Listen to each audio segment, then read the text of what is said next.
Hey guys, happy Wednesday and welcome to Behind the Yellow Tape. If you're new here, I'm Mimi, your host, and as always, we're so happy to have you. So, without further ado, let's just jump right into this story because it has my brain fried like electricity on a wet wire, okay? And that's the only way that I can explain it to you. Yeah, it's definitely a doozy. So imagine being 19 years old, a female, and you've been living your best life, but in secret. And imagine going into a hospital complaining about severe back pain, only with the chain of events following that leads you to being convicted of first degree murder. hmm Put that in the back of your mind, or put the pieces together.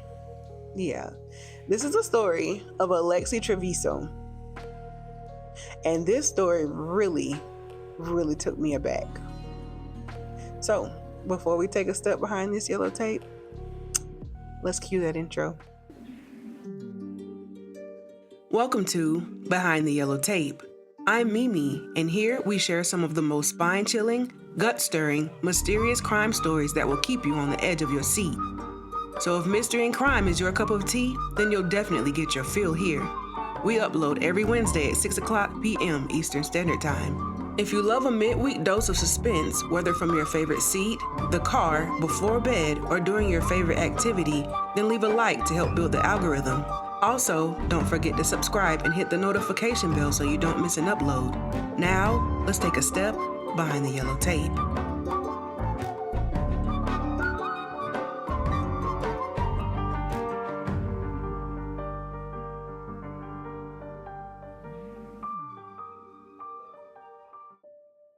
So again, 19-year-old woman or female, and you go into the ER and you rush to the ER bathroom and you lock yourself inside.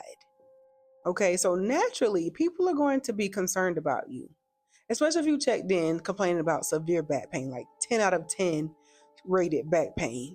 And so you lock yourself into the bathroom and you're in there for 20 minutes. And after about 20 minutes, the staff members are telling you, hey, if you don't come out, we're going to have to come in and check on you ourselves. But when you do come out, the bathroom is covered in blood and it looks like you tried to clean it up or somebody tried to clean it up. And then after that, someone goes in to check the scene. And not only did they find the blood, inside the bathroom trash can, they found a baby, a freshly born baby. And not only did they find a freshly born baby, that baby was not alive. Now, that is the part of the story that, yeah.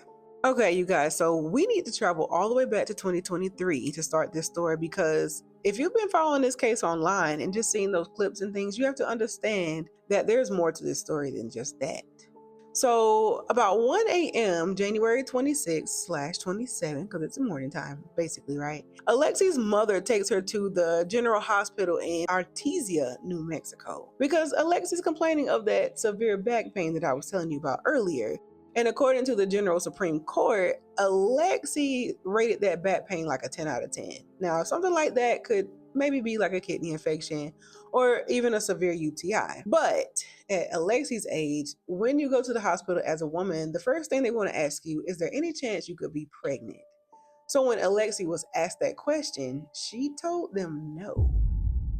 So Alexee reportedly just told them that she was on her period and that's why she was having pain. And they kept trying to figure out where the pain was coming from and what was causing it. And so they just began treating her. They gave her IV fluids, nausea medicine, a muscle relaxer, pain medicine, and morphine. They also gave her a pregnancy test. And that pregnancy test came back positive.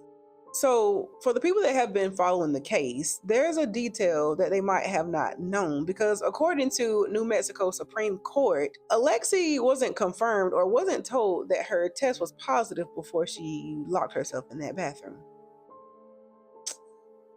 Do you believe that? And that's important because I know a lot of you guys are probably thinking, how could she not know she was pregnant? And we're going to get there, okay? Because I want us to separate what we think and what was actually proven in court, okay? Because I know I was like, girl, How did you not know? I knew it 2 weeks when I wanted a chocolate covered banana and a turkey sandwich from Subway that something was up. Oh yeah. So like I spoke about before, Alexee goes to the hospital at like in the 1 o'clock hour, 1 o'clock a.m. hour. And she goes to the bathroom, locks herself in. She's in there for like 20 minutes. The staff members hear some noise, it's kind of suspicious. They tell her that if she doesn't come out, they're gonna go in. And so when she comes out, there's blood. The cleaning lady, the housekeeping person, went in to clean up the mess and all the stuff. And they went to take the trash and noticed that the trash was significantly heavier than usual. And when the cleaning lady looked inside the trash can, that's when she saw the baby covered in toilet paper and another plastic bag. So just think, if you were that housekeeping lady, like, you think you're going in to just clean up a bloody mess because a young girl was having her intense back pain, and you go to take the trash and find a dead baby.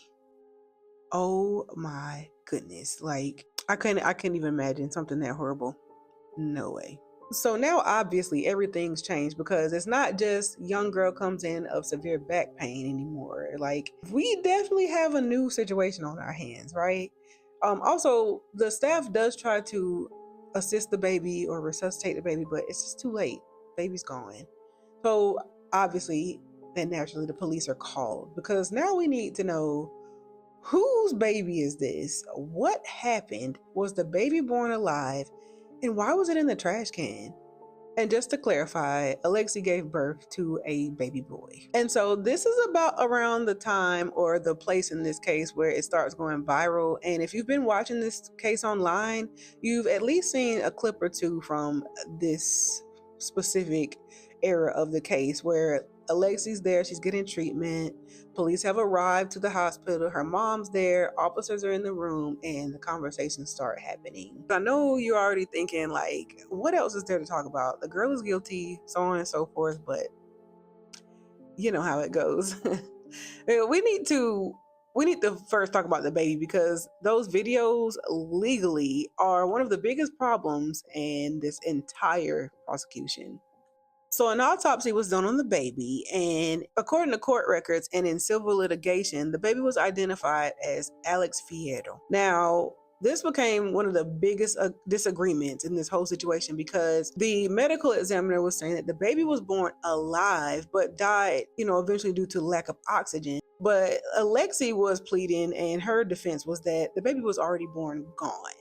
So the manner of the death was ruled as homicide, and that finding is super crucial because now we have two different versions of this incident on our hands. So in May of 2023, Alexee Trevizo was arrested, charged with first-degree murder, and for tampering with the evidence at the hospital. And by that time, the internet has seen everything, and this case has blown up. There are the interviews, the surveillance, and the body cam images from the police. So you know how the internet is. They're taking all their opinions and who did what, when, where, and why. They've charged the girl and handed a verdict and all the things because that's what people do, right? But the actual trial, that never happened. And there's another twist. Alexee actually tried to filed a wrongful death against the Artesia General Hospital and medical providers. You heard it right. The family of the woman that's connected to the baby's death tried to sue the hospital for the baby's death. What?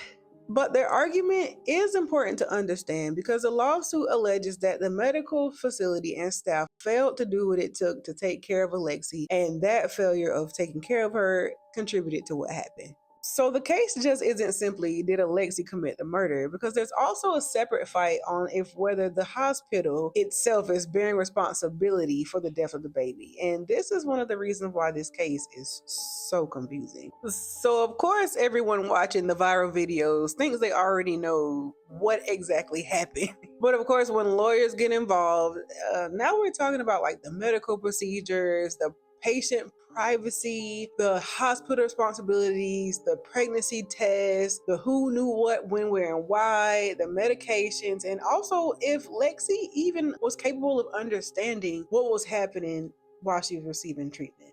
Now, let's get into the part that completely derailed the criminal trial because Alexee was originally supposed to go to trial in August 2024, but her attorneys challenged some of the prosecution's evidence, specifically statements that Alexee made in the hospital while receiving care. And this becomes a huge legal fight because defense argues that those conversations are protected by New Mexico's physician-patient privilege. Because basically, when you're under certain medical treatment, certain communications between you and your medical provider are confidential. But the prosecution disagreed. And this wasn't just some small technical argument, because think of how much of the public's understanding of this case came from those hospital conversations and videos. And if prosecution can't use that material, then their case is different. The district court sided with Alexee, it suppressed the evidence, and the state appealed. The New Mexico Supreme Court finally issues its decision, and it unanimously decides to side with Alexee on the physician-patient privilege issue. The court ruled that she had not waived that privilege and affirmed the lower court's order suppressing evidence obtained by the state that was subject to it. And that's why this case is back into the conversation now, because some of the footage that people spent years watching and the statements of what they believed happened cannot be presented by the prosecutors the way that people assumed that they would be. The court basically said being a patient in a hospital does not mean that you automatically lose the confidentiality that comes with receiving medical care just because the police are there. The opinion was heavily focused on patient privacy and autonomy and the access to medical treatment. And whether you like Alexee, whether you believe her, whether you've already made your mind up about this case, the legal question is bigger than just her. So now I'm looking at this from the prosecution side because prosecutors still have a dead newborn, and they also have an autopsy that concluded the baby was born alive and that the manner of death is homicide. And they also have the physical circumstances of where the baby was discovered, and Alexee is still charged.